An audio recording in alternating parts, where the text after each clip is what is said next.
কালকে তো ছিল রথযাত্রা, তোমরা সবাই জানো। আর তোমাদেরকে দেখাবো আমার শ্বশুরবাড়ি মানে লালগোলা রথযাত্রা কেমন হয়। তো সামনের যে রথটি দেখতে পাচ্ছ সেই রথটি হলো সম্পূর্ণ পিতলের তৈরি একটা রথ।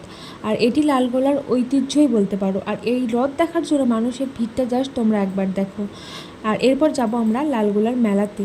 সেই মেলা চলে পুরো 1 মাস ধরে। তো মেলাতে গিয়ে কী পছন্দ করলাম তোমাদের দেখায়। প্রথমে হচ্ছে এই জারটা, যেটা ছিল খুবই কিউট একটা জার। আর আরও একটা কিউট জিনিস তোমাদেরকে দেখাই, এটা হচ্ছে সেই জলের ফিল্টারটা, যেটা খুবই কিউট লাগছিল দেখতে। আরও একটা জিনিস ছিল, সেটা হচ্ছে মশলাপাতি রাখার জন্য এই ডাব্বাটা, যেটা ছিল খুব সুন্দর, মানে তুমি রান্নাঘরে যে কোনো মশলা রাখতে পারবে।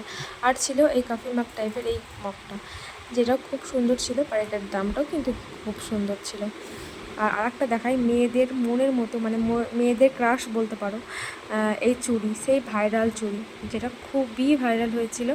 তো ভিডিওটা এরকমটাই লাস্টে পড়তে লেগেছিলো, বৃষ্টির জন্য আর ভিডিও করা হয়নি। বাট বৃষ্টি হলেও মানুষের মেলা দেখা আটকাবে না। তো ভিডিওটি কেমন লাগলো তোমরা কমেন্ট করে অবশ্যই জানিও। আজকের মতো এটুকুটাই, টাটা।